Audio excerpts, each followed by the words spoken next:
हर बार लगता है और अब ज्यादा लगता है कि जो मौजूद ही नहीं है उसके बारे में बोलना बहुत मुश्किल है। मैं मीडिया की बात जब भी करता हूं तो हमेशा उस मुख्य धारा की बात करता हूं जिसे सरकार और बाजार कई लाख करोड़ रुपए के विज्ञापन देते हैं, आप लोगों की नहीं। इस पेशे को लोकतंत्र की अनिवार्य एजेंसी के रूप में देखा जाता है, जिसे लाखों करोड़ रुपए का विज्ञापन मिलता है। अब तो ये लोकतंत्र का अनिवार्य हत्यारा बन गया है। आज चुनौती ये है कि अगर लोकतंत्र को बचाना है, संवैधानिक मूल्यों को बचाना है या बचे हुए लोकतंत्र को जिंदा रखना है कि जितना है उतना ही रख लें, तो इस मीडिया से लोकतंत्र को बचाना पड़ेगा। आज की तारीख में आप गोदी मीडिया के चैनलों में प्रोडक्ट के आधार पर फर्क करना चाहें तो आप नहीं कर पाएंगे। इनके बीच ही मीडिया होने या एक दूसरे से अच्छा होने की प्रतिस्पर्धा समाप्त हो गई, मगर इनका बिजनेस चल रहा है। इस पर लंबी बातचीत हो सकती है कि किस तरह बाजार का विज्ञापन, कॉरपोरेट का पैसा नफरत फैलाने की और लोकतंत्र की हत्या करने की इस इंडस्ट्री में लग रहा है। पहले मीडिया बहाना बनाया करता था जब उस पर सवाल उठते थे कि आपका कंटेंट बहुत खराब है, तो एक बहाना था कि दर्शक ही ऐसे हैं, टीआरपी नहीं आती है तो हम टीआरपी के लिए वैसे करते हैं, जीने के लिए। लेकिन अब मुकेश अंबानी को तो इसकी मजबूरी नहीं है। 2014 के बाद से मीडिया ने अपनी शक्ति के उस स्रोत को बदल लिया। वो सोर्स ही खत्म कर दिया कि हमें जनता से शक्ति नहीं लेनी है, सरकार से शक्ति लेने लगा और पूछना बंद कर दिया सरकार से, जनता से पूछने लगा। आपको चिन्हित करने लगा, आपके लेखकों को चिन्हित करने लगा, उन्हें गद्दार, देशद्रोह, तरह तरह के नामों से पुकारने लगा। इनका काम आपको सूचना देना नहीं है, बल्कि यहां की सूचना कहीं और ना पहुंच जाए उसे रोकना है। ये सूचना के लठायत हैं ये सारे जो अभी आए हैं। ज्यादा अच्छा शब्द गुंडा लगता है, लेकिन ठीक नहीं लगता, क्योंकि गुंडो वो कहीं और भी उसके कई सारे अर्थ निकल आते हैं। और जब किसान आंदोलन करने गए तो बिना जाने पड़ताल किए मीडिया ने झट से उन्हें आतंकवादी कह दिया। यहां तक कि जब झूठ का हमला हुआ तो मीडिया ने झूठ से लड़ाई नहीं की, दोस्ती कर ली। अब फर्क करना बहुत मुश्किल है कि ये फेक न्यूज किसका है, सरकार का है या मीडिया का है, सरकार के लिए है या मीडिया के द्वारा फैलाया गया फेक न्यूज है। तो ये लोग अब लड़ रहे हैं और आप सब पैसा दे रहे हैं अखबार को, वो बंद कर दीजिए। आज से वो पैसा मुझे भेज दीजिए, मैं अच्छे अच्छे शर्ट खरीद के आपको तस्वीरें भेज दूंगा कि आपके उस 250 रुपए से देखिए कोई तो खुश है इस देश में। तो आज मीडिया के झूठ से लड़ने के लिए एक मीडिया चाहिए, अपने दम पर आपको ही खड़ा करने की जरूरत है। हम सबको पत्रकारिता में पढ़ाया गया कि कुछ नहीं तो 5 W याद रखना, who, what, when, why, where. अब इसकी जगह एक ही W है, व्हाट अबाउटरी का, उसी से ये काम चलाते रहते हैं। लोकतंत्र को जनता और विपक्ष से विलीन कर दिया है। इस मीडिया के स्क्रीन पर विपक्ष और जनता अब नजर नहीं आती है। इसकी खबरों का अब एक ही चेहरा है, प्रधानमंत्री नरेंद्र मोदी। सुंदर चेहरा है। इस चेहरे के बगैर उसके पास कोई और सूचना नहीं है। एक नई तरह की सूचना गढ़ी गई ताकि लोगों को पता न चले कि सूचना गायब है। आप सभी आचार हैं और बेकार हैं।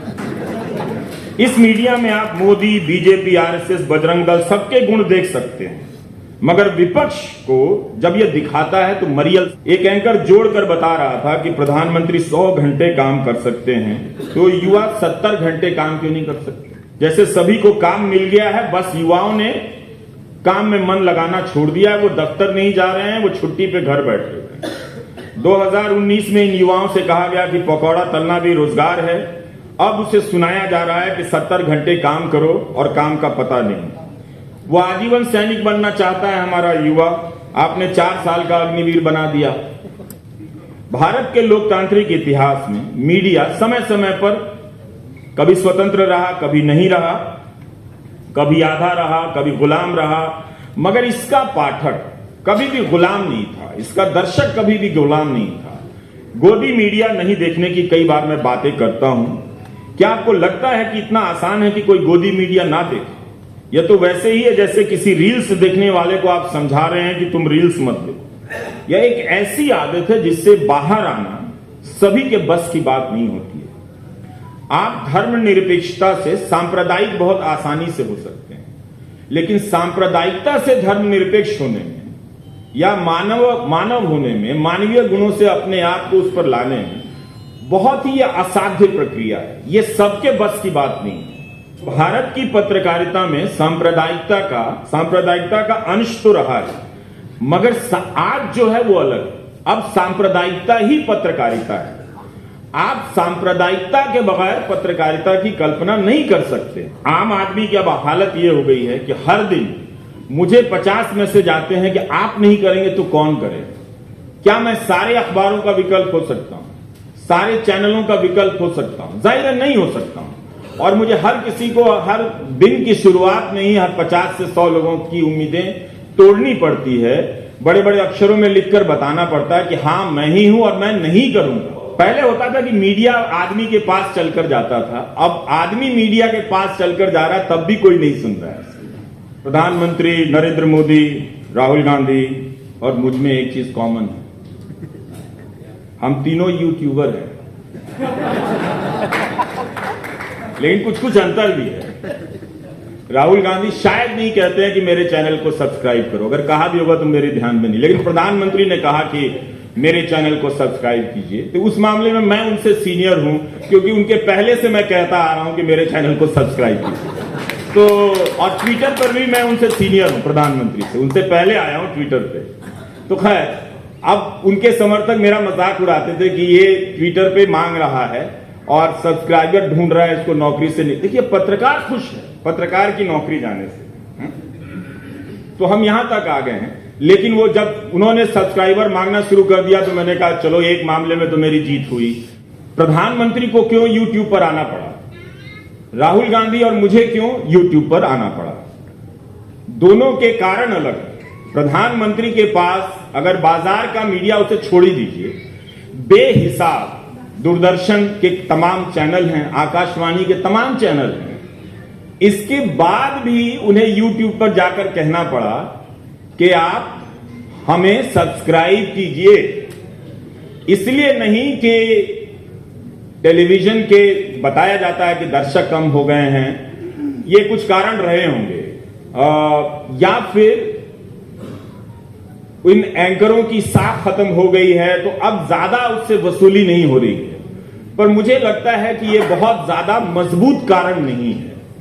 हमें ये कभी भी भ्रम में नहीं रहना चाहिए कि YouTube का जो स्पेस है वो कोई गैर सांप्रदायिक स्पेस है। वहां पर ज्यादा सांप्रदायिकता, मुख्य धारा के गोदी मीडिया से कहीं ज्यादा सांप्रदायिक पत्रकारिता या फिर सामग्रियां, ऐसे कार्यक्रम मजबूती से जमे हुए हैं। तो प्रधानमंत्री उनके तक पहुंचने के लिए कह रहे हैं कि मुझे भी सब्सक्राइब कर लो और अपने अपने कार्यक्रम में मेरा भी थोड़ा थोड़ा डालना शुरू करो। तो ये किए है। लेकिन राहुल गांधी को मीडिया ने जिस तरह से ब्लॉक किया, एक विपक्ष के नेता को, वो जब भी प्रेस कॉन्फ्रेंस करते हैं अदानी के मामले पे, तो वो तो कभी दिखाया नहीं जाता है, कभी उस पर बहस नहीं होती कि राहुल, क्योंकि जब आप बहस करेंगे तो अदानी पर जितने भी खबरें छपी हैं वो सब रिसर्च में ऊपर आ जाएंगे, प्रवक्ता बोलने लग जाएगा, तो करना ही नहीं है। तो इस तरह से आपके सामने ये स्थिति बना दी गई है। सत्यपाल मलिक का इंटरव्यू जब राहुल गांधी कर रहे थे तो मुझे अच्छा नहीं लगा। अच्छा अपने लिए नहीं कि भारत की पत्रकारिता इस हाल में हो गई कि विपक्ष के नेता को पत्रकार बनना पड़ रहा है और जो पत्रकार है वो विपक्ष की हत्या कर रहा है। तो इसलिए मुझे अच्छा नहीं लगा। और यह भी लगा कि जिस नेता को मीडिया ने मजाक उड़ाया और कमजोर साबित कर दिया, उस नेता ने अपने एक इंटरव्यू से लाखों करोड़ की इंडस्ट्री वाले मीडिया को हमेशा हमेशा के लिए शर्मिंदा कर दिया कि जब तुम नहीं हो तो हम विपक्ष का नेता भी बनेंगे और हम इंटरव्यू भी करेंगे। ये बहुत दुखद क्षण था जब मैं उस इंटरव्यू को देख रहा था। देखते समय हर क्षण मुझे बहुत दुख हो रहा था कि इतना बड़ा देश, इस मीडिया का इकबाल इतना गिर गया कि नहीं, अभी हम भ्रम में नहीं रहते हैं। लेकिन खैर, 7 फरवरी 2023 को, मैं अब बात खत्म कर रहा हूं, प्रधानमंत्री नरेंद्र मोदी ने कहा था कि इन लोगों को ईडी का धन्यवाद करना चाहिए कि ईडी के कारण ये लोग एक मंच पर आए हैं। ईडी ने इन लोगों को एक मंच पर ला दिया। जो आरोप विपक्ष लगा रहा था कि आप ईडी का राजनीतिक इस्तेमाल कर रहे हैं, उस आरोप की स्वीकृति वो संसद में कर रहे थे कि ईडी के कारण इनकी एकजुटता हुई है, ईडी ने इनको ला दिया है। जो काम देश के मतदाता नहीं कर पाए, देखिए अब वो मतदाता को भी कोस रहे हैं। जो काम देश के मतदाता नहीं कर पाए वो ईडी के लोग कर रहे हैं। तो ये एक सवाल था। और इसी साल फरवरी में प्रधानमंत्री ने कहा कि मोदी पे भरोसा, ये देखिए जिनके पास गोदी मीडिया का निरंतर सुरक्षा चक्र है,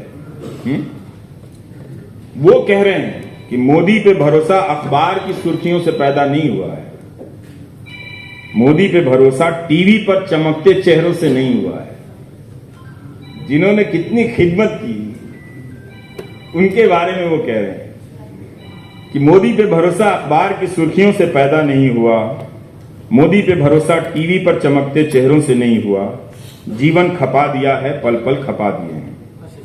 एक और बयान है अशोक जी, वो मैं कहना चाहता हूं। 2019 का चुनाव हो रहा था, इंडियन एक्सप्रेस के राजकमल झा और रवीश तिवारी अब नहीं है, उनका इंटरव्यू है और उस इंटरव्यू में एक लाइन है। मैं अक्सर सोचता हूं कि उस स्तर का अखबार क्यों नहीं इस लाइन को हेडलाइन में डाला था, और क्या ये एडिटोरियल चूक थी? ये हो ही नहीं सकता है।